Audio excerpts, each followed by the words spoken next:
Yeah. everybody, it's your girl Katia, and I have the pleasure today of speaking with Tichina Arnold, who is in the up and coming Last Black Man in San Francisco. As I stated, thank you so much for taking the time to chit chat with us today. Talk to us a little bit about how did you get attached to this wonderful project? Well, I was actually on hiatus in Atlanta, and my agent called and said, "Oh, we have a great audition for you, for this film called Last Black Man in San Francisco." And I auditioned. I read it, and I was like, "Oh my God, I got to be a part of it." Very rarely do I see scripts of roles that are written for Black women, and I read it, and I was just like, "Wow, I definitely want to be a part of this." And so I auditioned and ended the role happily so. I just hadn't read something as poetic and just really poignant like The Last Black Man in San Francisco in so long. So I just definitely wanted to be a part of it. Outstanding. What I loved about your character was she and her husband, they're an interracial couple, but they didn't make it a big deal out of it. And I love that they were just a couple, and the affection and support, the sexiness that they still had after all that time. You don't get to see that often, just people being in love and I not, like the Blaze. yeah. There's nothing wrong with Blaze. No. It was really nice to see, because I think too often in movies, when couples have been together for a while, it's like there is an issue, but that wasn't an issue. These two people just really dug each other. Yeah, it's genuine. This movie comes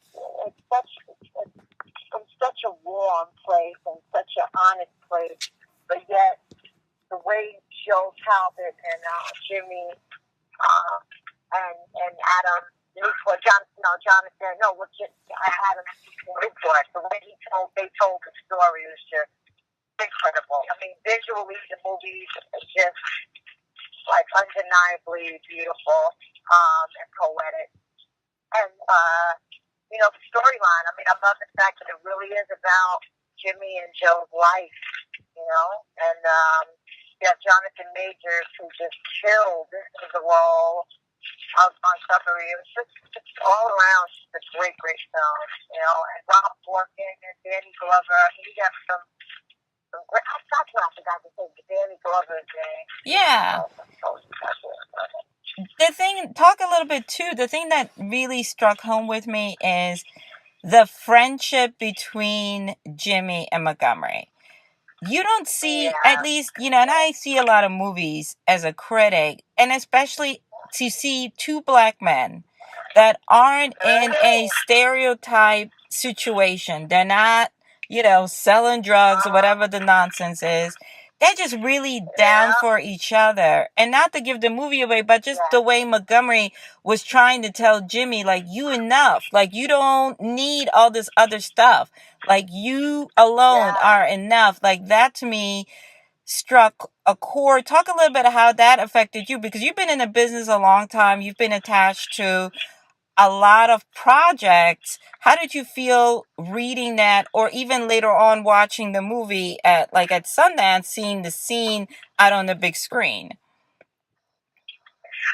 It's just it's like a diamond in the rough. It's like things that you don't normally see. Like this film, from the perspective that it was told, it's a rarity. That I've been saying about this film. It's like Black men are everything.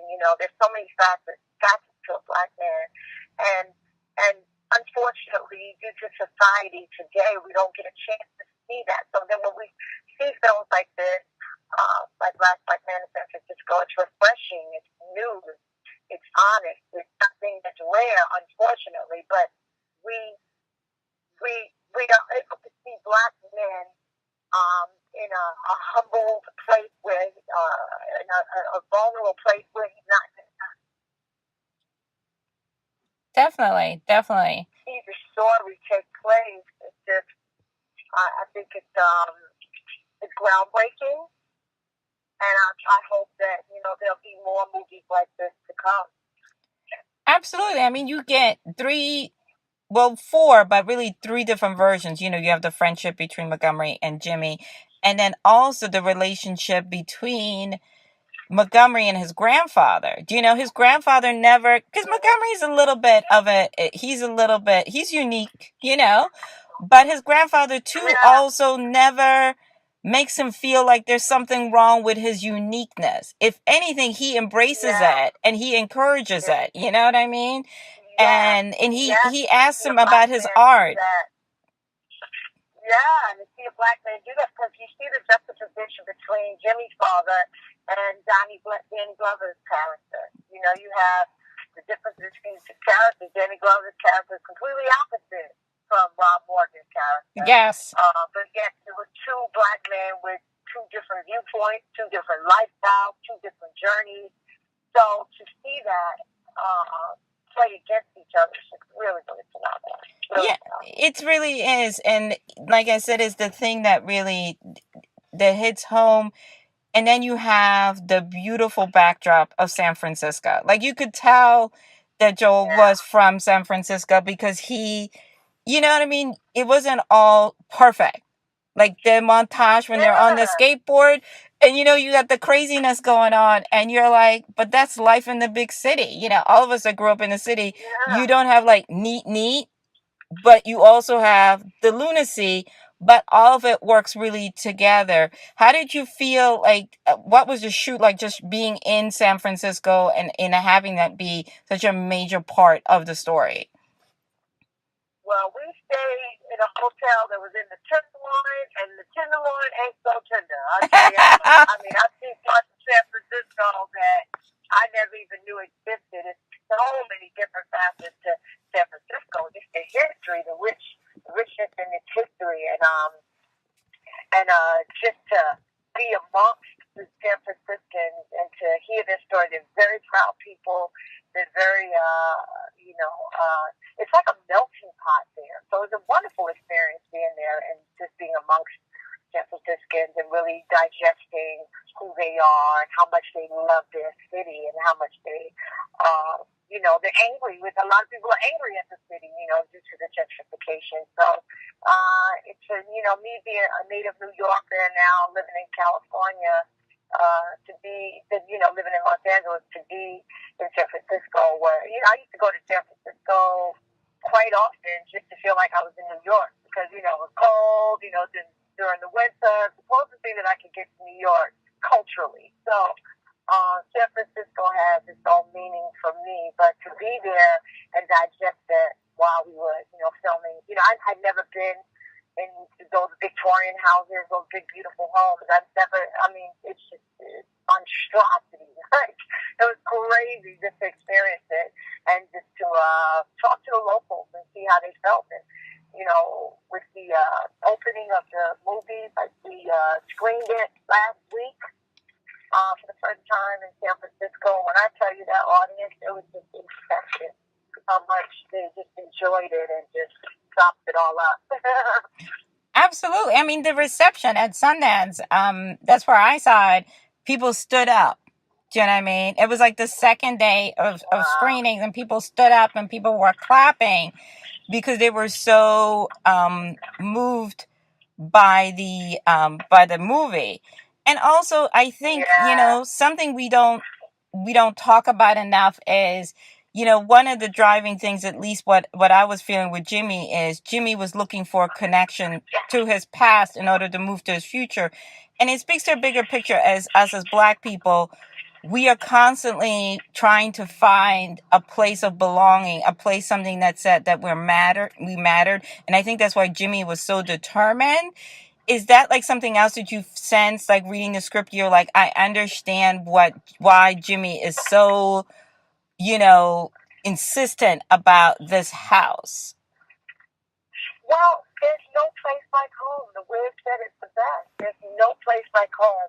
So you have so many people that have been displaced due to the economic disparity between, a lot of cultures.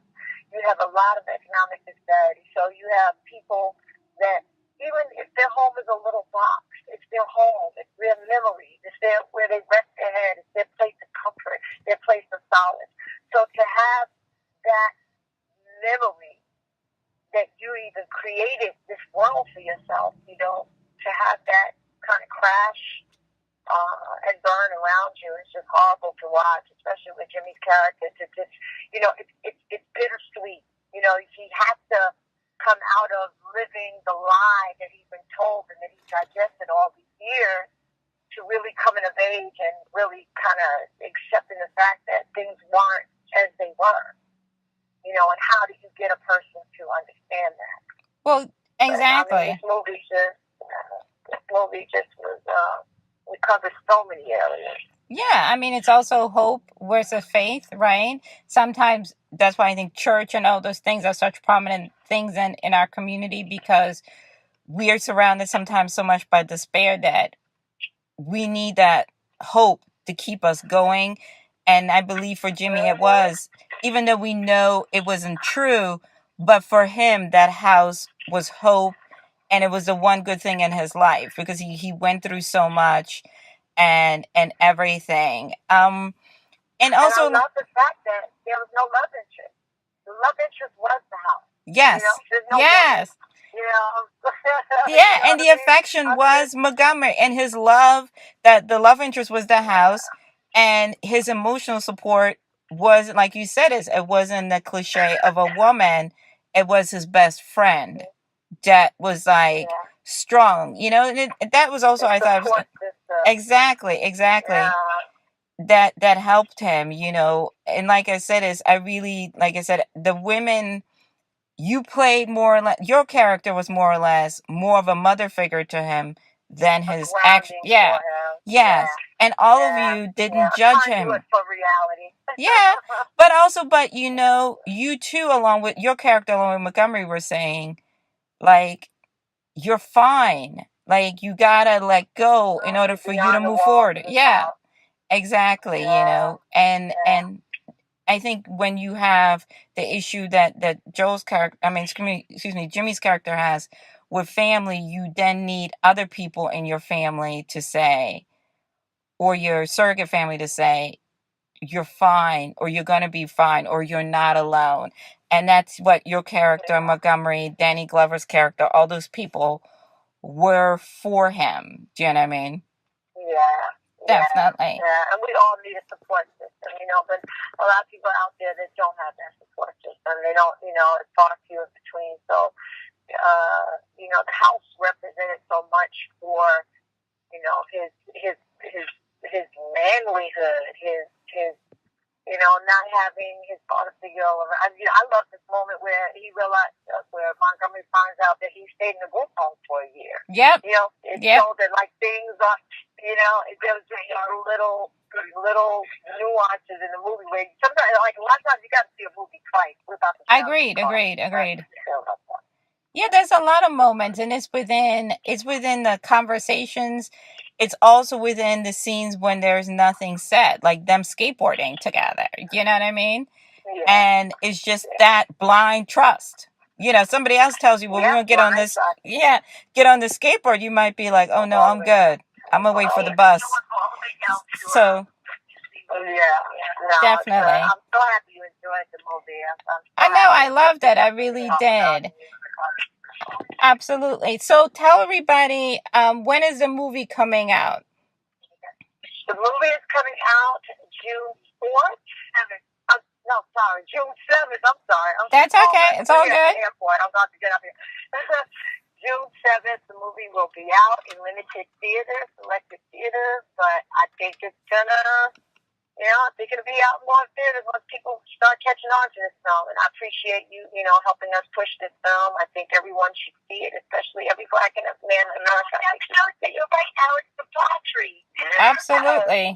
Agreed. Definitely. I'm sorry, we're at the airport. That's no worries. We make it work, But I want to thank you so much for taking the time out to chat with me. And congratulations on season 2 of your show, and much more success. Thank you. Thank you again. Thank you so much. I so appreciate it. God bless you, and continued success to you as well. Thank you so much. Appreciate you.